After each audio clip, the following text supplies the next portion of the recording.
Shalom, perkenalkan nama saya Distansia Anis. Saya mahasiswi dari Universitas Pembangunan Indonesia di Manado. Jurusan Keperawatan kelas B1 jalur ekstensi. Penanganan kasus cedera medula spinalis akut. Prinsip penanganan kegawat daruratan cedera medula spinalis atau spinal cord injury, terutama pada kasus curiga cedera servikal adalah sebagai berikut. Pertama, pastikan jalan nafas bebas. Pada kasus cedera medula spinalis, saat melakukan pembebasan jalan nafas sekaligus dilakukan pemasakan cervical collar. Yang kedua, beri bantuan nafas adekuat dengan oksigen tambahan. Ketiga, pasang IV line, waspada shock hemorrhagic dan neurogenik. Keempat, periksa status kesadaran.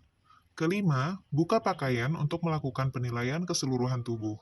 Periksa punggung dengan cara lock roll, cegah hipotermia dengan memberikan selimut pada pasien. Ingat bahwa prinsip penanganan cedera medula spinalis akut, pertama adalah minimalkan risiko cedera yang lebih parah, kedua, pertahankan imobilisasi, ketiga, pasang cervical collar, dan keempat, letakkan penderita di atas papan keras dengan penahan kepala atau head immobilizer.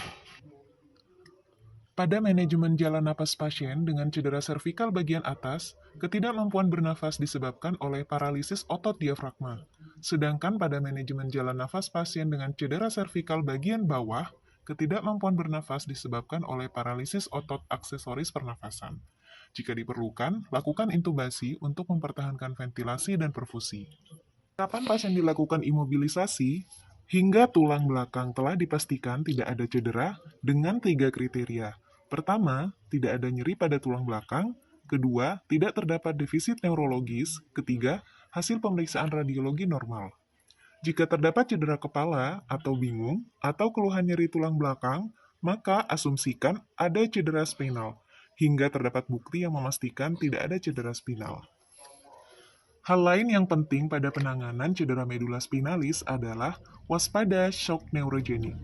Cedera di atas T6 dapat menyebabkan shock neurogenik dengan tanda hipotensi dan bradikardi. Penata laksanaannya adalah 1. Resusitasi cairan, 2. Berikan vasopresor. Bagaimana membedakan shock neurogenik atau shock hemorrhagic? Shock neurogenik terjadi hanya jika terdapat cedera di atas T6. Hipotensi atau shock dengan cedera di bawah T6 disebabkan oleh pendarahan atau hemorrhagic. Hipotensi hanya dengan adanya fraktur spinal tanpa defisit neurologis atau SCE yang jelas disebabkan karena pendarahan. Pasien dengan cedera di atas T6 dan tidak ditemukan tanda yang berhubungan dengan pendarahan, yaitu takikardi dan vasokonstriksi perifer, maka curiga shock neurogenik. Pada cedera medula spinalis terjadi kekacauan TTV. Adanya kekacauan TTV ini membutuhkan pencarian cerdas sumber pendarahan tersembunyi.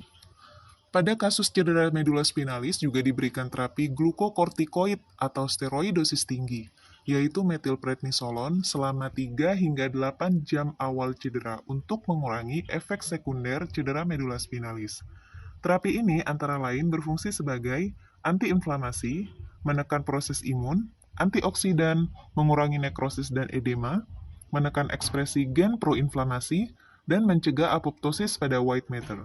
Sehingga pemberian steroid dosis tinggi pada 3 hingga 8 jam pertama setelah cedera akan memberikan output yang lebih baik pada pasien. Universitas Pembangunan Indonesia atau UNPI merupakan salah satu universitas favorit calon mahasiswa baru di Sulawesi Utara. Lokasinya berada di Bahu, Manado dan memiliki beberapa fakultas serta terdiri dari beberapa jurusan atau program studi, yaitu Fakultas Pertanian, Fakultas Hukum, Fakultas Teknik Elektro, Fakultas Fisip, Fakultas Sastra Inggris, dan yang terakhir Fakultas Keperawatan langsung dengan profesi nurse. UNPI telah terakreditasi baik oleh Badan Akreditasi Nasional Perguruan Tinggi. Thank you for watching, guys.